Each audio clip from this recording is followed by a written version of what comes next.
Vous avoir si nombreux à nous suivre, en tout cas c'est un plaisir, fidèle abonné de Bicongo Télévision. Bienvenue dans votre émission plus près de chez vous, en tout cas dans l'édition d'aujourd'hui. Au centre de nos discussions, je vous dis déjà que je ne suis pas seule, je suis accompagnée, mais permettez-moi en tout cas, Yako Kindenano, avant de rentrer du côté mon invité, mais je vous informe que nous allons parler des sujets de l'actualité, entre autres du programme Kinshasa Ezobonga, aussi de l'opération Ndobo et pourquoi pas du sommet tripartite, un sommet où la République démocratique du Congo tient vraiment. La République démocratique du Congo a besoin en tout cas de la paix et pour ces ou sur ces, je voulais dire, il faut vraiment veiller sur les sommets tripartites qui réunissent la République démocratique du Congo et le Rwanda sous la médiation de l'Angola. Je ne suis pas seule, comme je l'avais dit tantôt, je suis accompagnée d'une dame et avec elle nous allons débattre sur les sujets que je venais de citer. Bonsoir madame.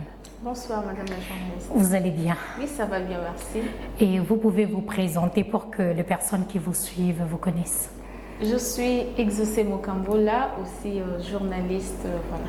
Voilà, alors je suis en face, journaliste, et avec elle nous allons vraiment analyser les choses, nous allons vraiment essayer de proposer les solutions aux autorités de notre pays.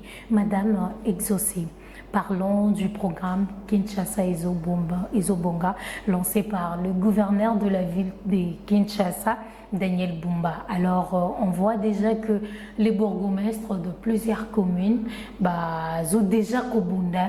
En tout cas, c'est presque tous les jours qu'on entend le salongo par-ci par-là. Et c'est presque tous les jours, tout le monde a vraiment, il pose des actes, Oyo et Zoluka, qui m'a vraiment changement pour notre vision. Il y a premier citoyen de la ville de Kinshasa. Un mot par rapport à ça. En tout cas, c'est une chose à féliciter, puisque déjà nous allons remarquer dans plusieurs coins de la ville, il y a beaucoup d'insalubrité, il y a aussi des lieux qui sont difficiles à fréquenter, puisque les conditions de route aussi ne sont pas bonnes. Du coup, l'idée en fait, l'initiative Kinshasa Ezobonga, c'est vraiment à encourager.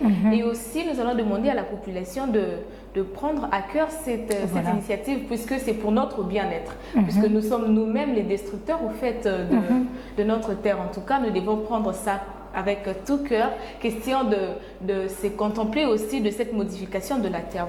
Voilà, en tout cas, ce que tu as dit, c'est certainement ce que je voulais qu'on en parle en tout cas.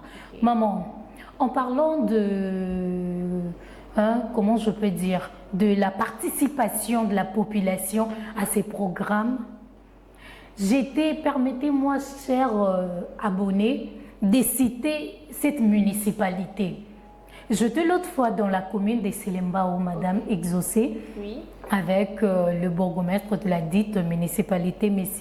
Oumoumou Mathias, pour les salongos, comme on dit, le salongo, l'entretien, le curage, l'évacuation de la population qui, en tout cas, violé la voie publique.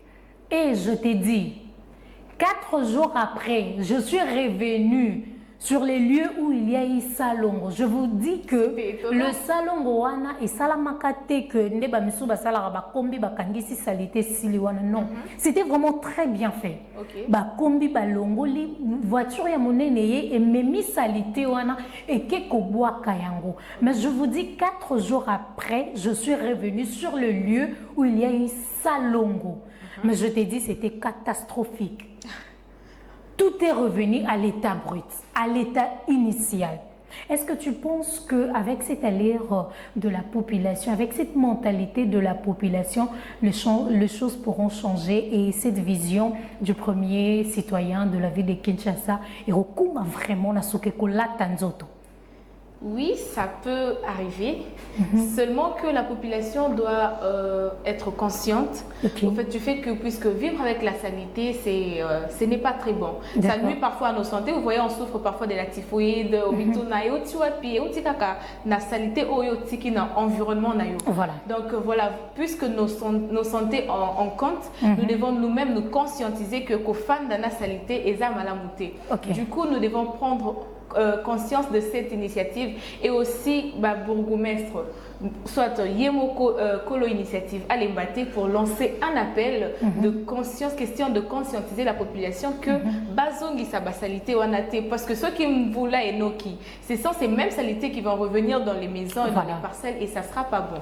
En tout cas, nous-mêmes, la population, nous devons prendre en compte et nous devons vraiment être conscients que nous ne devons pas vivre avec la saleté. Il faut respecter en tout cas l'initiative OPO et ça pour bien la bisomo. Lobi moi na 5 ans à bénétifoui. Organe très sensible, il peut mourir par rapport à un grand qui a déjà grandi, les muscles se sont développés d'une manière ou d'une autre. Donc c'est vraiment un danger pour nous, nous devons nous protéger. En tout cas, il faut vraiment respecter cette initiative. Voilà, et tu sais que comme tu es en train de parler là, la population congolaise qui te suit, beaucoup, c'est ce qui se dit partout. Oui, en tout cas, ça se dit. Et déjà, dans notre tête, on s'est dit que c'est moi qui suis la première. C'est moi qui suis la première, en tout cas. Il y a vraiment qu'on a outi na poubelle qu'on a bimi na voie publique. Et c'est nous-mêmes, est-ce que tu penses que nos autorités, si bazalaka ya moko penza to mona que réaction ezate tozo lancer appel ba konzi boyo tela biso likambo mais réaction ezate, est-ce que tu penses qu'ils ont tort? Pas forcément. Puisque déjà, je ne vais pas encourager la population à dire que ngatem na otongamboka to ngatem na obongisa. D'accord. Je vais prendre un exemple de chez nous à la maison par exemple. Je me lève un bon matin, namoni ma belé, nandaku, des bouteilles par-ci par-là. Est-ce que je serai à l'aise de vivre avec ça? Non. Et que c'est un combo là, na bimisa basalité, ou pour que nous à l'aise de façon que une autre aération est circulée nandaku. Voilà. Parce que je peux pas habiter peut-être na mato kolo à poisson et poli et ça dit 3 jours nandaku solo wana ça va m'indisposer. Mais apparemment alors, la population congolaise ba mesana ne loko wana. Non, je ne suis pas sûre que na bandaku na bango basala kango. Seulement que bakenda ko boire kana balabala ils se disent que la plupart des gens disent balabala est à l'État, donc l'État vous au Bongisa. Or que l'État a quitté mon côté directement sur le terrain sans que toi-même tu puisses faire un premier pas. Donc ils ont ceux qui ont manifesté volonté à Bongisa et que c'est autour nangai au Bongisa de façon que nous tous nous puissions réussir ces programmes. Donc au fait cette initiative réussit seulement si la population se met d'accord de se servir aussi de ce que le bourgmestre ou l'initiateur de ces projets a proposé. Donc c'est par là que ça sera vraiment une grande réussite.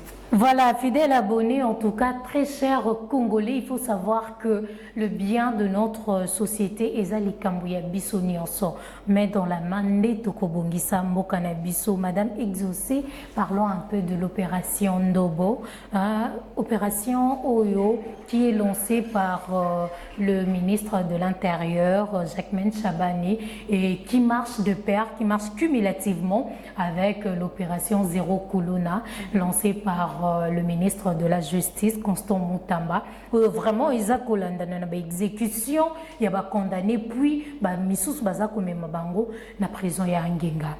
Déjà, cette opération, ou ces deux opérations, ils allaient d'un côté soutenus par la population et de l'autre côté ils allaient vraiment rejetés par la population. D'où il y a quelques jours passés, ou je dirais hier, je venais de suivre la vidéo d'un monsieur qui s'est permis d'insulter le ministre de la Justice. Il s'est dit que yokansi ke Congo ko bonga ba ozo boma wana oyebite que bazana ba famille. Réagissez. Face à cette situation, c'est un peu compliqué puisque déjà le phénomène Kuluna, c'est un phénomène qui met en danger la population. Voilà. Et déjà, comme un peu comme Kokota na Bandaku, pas comme des voleurs à l'époque, on pouvait entendre que Moïbi aïe, Aïbi, Akei. Voilà. Mais les Kuluna, quand ils viennent à Bandaku, non seulement Koyiba, ils vont violer Bakoboma et puis ils vont massacrer la maison et partir. Voilà. Donc c'est en quelque sorte un sabotage des vies humaines et aussi des biens de la population. Voilà. Moi personnellement, j'encourage cette initiative parce que et qu'on rendre en quelque sorte certains jeunes conscients que ça la mabé et malamouté. Mais aussi ils doivent être prudents puisqu'il y a aussi des innocents. Récemment, j'ai entendu quelqu'un dire que non, des jeunes garçons le soir comme ça autour de 22h et les policiers viennent les arrêter. D'accord. Sous prétexte qu'il se faisait déjà tard et puis il ne fallait pas que les jeunes les là. Donc pour éviter aussi ces choses, il faut que les jeunes basent à la identifier au fait. Donc ma carte d'identité n'a pas été pendant la soirée comme ça parce que ça peut aussi paraître, on peut pas les condamner puisque yo à cette heure là tu fais quoi, et bien même si tu n'es pas kuluna ou récidiviste comme les autres. Mais en tout cas cette opération elle est vraiment bonne puisque ils ont réduire l'insécurité dans la ville de Kinshasa. Voilà, en parlant de la prudence, vous ne pensez pas que directement la condamnation, il y a les bossos, jugement et les bossos, on condamne la personne et ça vraiment imprudence. Parce qu'on sait que dans la justice, même si la personne est condamnée, on peut toutefois parler atteindre la présomption d'innocence moindre. Parce que ça arrive que Moutou, après j'étais, comment on dit, à ça la appelle la juridiction supérieure pour dire que je ne suis pas satisfait. Il y a un jugement, il y a une juridiction pour que batala les cambo yango bien. Je ne pense pas que déjà la condamnation et les bosso va exécuter Moutou to batindi Moutou na angenga et sa prudence. Ce n'est vraiment pas une prudence. Parce que cette personne peut aussi avoir une part de raison. Mais seulement que les enquêtes doivent vraiment être bien menées pour se rassurer qu'il a raison, soit il a tort pour être condamné. En tout cas, il faut des enquêtes pour que ces personnes-là soient condamnées. On venait d'assister à une audience foraine dans la maison communale de Selembao. Il y a eu 95 jeunes qui ont été vraiment là où bazolandela maramna bango procès silina noté mais bazolandela bango parmi ces jeunes là il y avait des mineurs et d'autres jeunes oyo bazakolo ba même défense na bango donc ba avocat na bango bazakolo ba que à ça le côté il y a ça la ramabete population est bien à mais ils sont quand même arrêtés. Est-ce qu'on n'a pas peur que la justice Kotoana est foutée où on s'est dit que vu que justice est à la ramarambo, il y a la preuve, c'est la preuve et comment pour vraiment dire le droit comme il se faut, comme il se doit.